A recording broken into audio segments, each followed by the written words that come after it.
जंहिं पैरामीटर्स में तव्हांजो थॉट प्रोसेस, तव्हांजो तख़युल, ख़्याल, सोच उहा बि शामिल आहे, तव्हां में फ्लो बि आहे, तव्हां में मेलोडी बि आहे, तव्हांजी डिक्शन बि सही आहे। हाणे इहे सभु शयूं हिकु ई वक़्तु हिकु माण्हू में गॾु थियणु ॾाढियूं मुमकिन न आहिनि।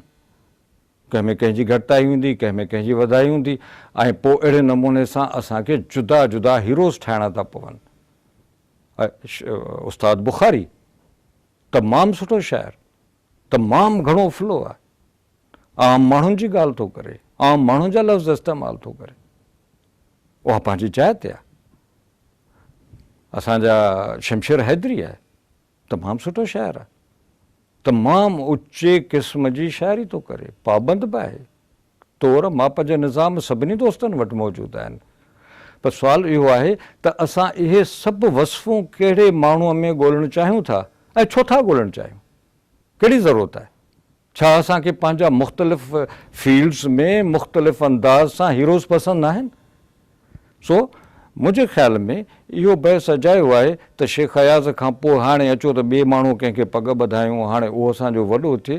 ठीकु आहे, वक़्त सां गॾोगॾु को न को नौजवान उभरी ईंदो, को न को अहिड़ो माण्हू ईंदो जेको सभिनी माण्हुनि जूं दिलियूं मोहे वठंदो हिकु ई वक़्त में। ऐं थी सघे थो, ऐं ज़रूरी बि न आहे त अयाज़ जी जाइ को ॿियो भरे, हर पथर पंहिंजे जाइ ते अहम आहे, ऐं ज़रूरी न आहे त असां अयाज़ जी जाइ ते अयाज़ जहिड़ो ई माण्हू पैदा करे सघूं। थी सघे थो त उन खां हटी करे हिकिड़ो ॿियो अज़ीम माण्हू पैदा थी वञे, ज़रूरु थींदो। सिंध ॾाढी सरसब्ज़ आहे हिन मामले में। सिंध जॾहिं शाह लतीफ़ पैदा कयो त उन खां पोइ कंहिं पियो सोचियो त अयाज़ जहिड़ो सुठो शाइर बि पैदा थींदो। ऐं अयाज़ रुॻो अयाज़ त कोन्हे को, असां नियाज़ हमायूं जहिड़ी शाइरी आहे, बर्दे सिंधीअ जहिड़ो शाइर त ॻोल्हे ॾियो गीतनि जो।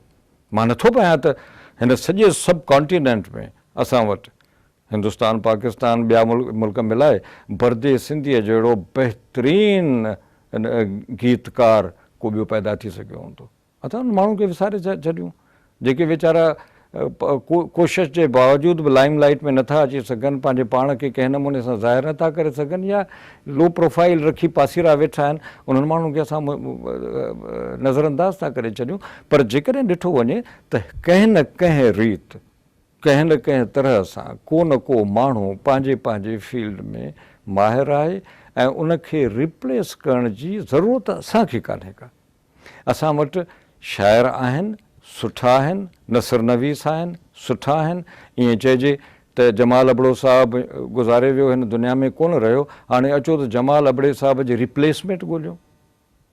मां सम्झां थो इहा नामुनासिब ॻाल्हि आहे त जमाल जहिड़ो ॿियो माण्हू थियणो बि कोन्हे को, अमर जलील जहिड़ो ॿियो अफ़साने निगार थियणो बि कोन्हे को, अहिड़े नमूने सां अयाज़ जहिड़ो माण्हू ॿियो को थियणो कोन्हे को, ऐं हू बहू शमशेर जहिड़ो माण्हू बि कोन्हे थियणो, इमदाद जहिड़ो माण्हू बि कोन्हे थियणो।